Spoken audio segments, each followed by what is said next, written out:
کچھ لوگ سمجھتے ہیں کہ یہ بے پردگی یہ ترقی ہے، یہ ماڈرنزم ہے۔ ایسا نہیں ہے، یہ جہالت تھی۔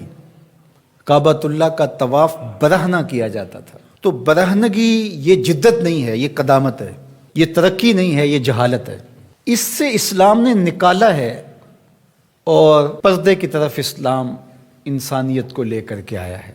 کان رسول اللہ صلی اللہ علیہ وآلہ وسلم اشد حیاء من اظراف خدرہا، کمواری لڑکی پردے میں لپٹی ہوئی جس طرح حیادار ہوتی ہے، حضور اس سے بھی زیادہ حیادار تھے۔ تو یہ ہمارا دین ہے، لیکن مغرب اور لادینی قوتیں جانتی ہیں کہ پردہ اسلام کا شعار ہے، اور انہوں نے پہلے اس کو کمزور اس طرح کیا، جس طرح ایک رواج کسی نے کہا، بعض بڑے بڑے چینلز کے اوپر بیٹھ کے نام نہاد مفکرین کہتے ہیں یہ عرب کلچر تھا۔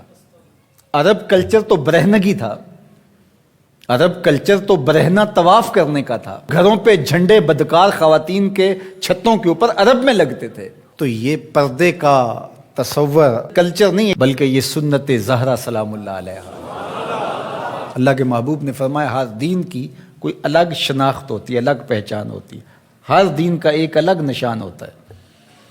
تو اسلام کی وہ خاص چیز، وہ خاص نشان، خاص پہچان پردہ ہے، حیا ہے، اور اگر حیا چلا جائے تو پھر دین بھی چلا جاتا ہے۔ ایک روایت میں فرمایا حیا اور ایمان دو آپس میں جڑی ہوئی چیزیں ہیں، ان میں سے ایک چلا جائے گا پیچھے پیچھے دوسری شے بھی چلی جائے گی۔ تو لادینی قوتیں اس بات کو جانتی ہیں کہ اگر حیا چھین لیں گے تو ایمان اس کے پیچھے پیچھے اس راستے سے جو حیا کے چھننے سے بنے گا، تو انہی قدموں پہ ایمان بھی رخصت ہوتا چلا جائے گا۔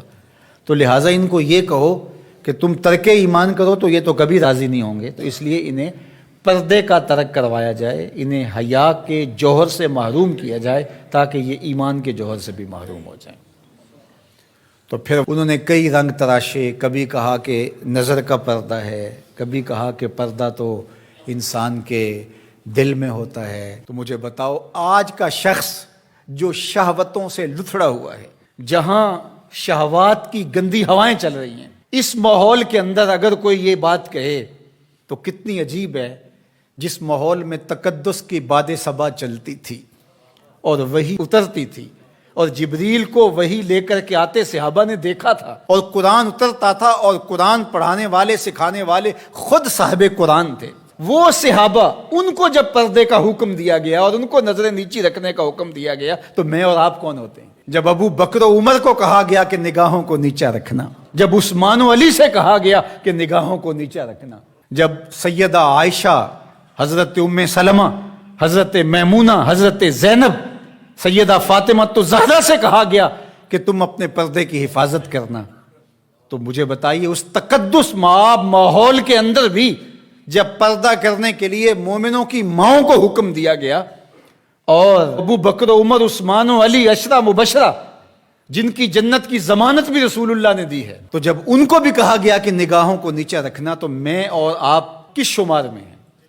تو یہ ایک نفس کی کہانی ہے جو ہم گھر کے بیٹھ گئے، کہا کوئی بات نہیں جی، پردہ تو دل کا ہوتا ہے۔ بحالت مجبوری خواتین کو گھر سے نکلنا پڑتا ہے، لیکن اس میں بھی اس کو تاکید کی گئی کہ تیرا پردہ کسی صورت کے اندر بھی ختم نہیں ہونا چاہیے۔ میں خراج پیش کرنا چاہتا تھا یہاں ہماری ہمسائیگی کے اندر اس خاتون کو جس نے اللہ اکبر کا نعرہ لگا کر کے بتلایا کہ یہ امت ابھی بھانج نہیں ہوئی، اس امت میں آج بھی بیٹیاں موجود ہیں جو اپنی آبرو پر پہرا دے سکتی ہیں، اور یہ حالات بتاتے ہیں کہ یہ امت مرنے کے لیے نہیں، قیامت تک قائم رہنے کے لیے پیدا ہوئی ہے انشاءاللہ۔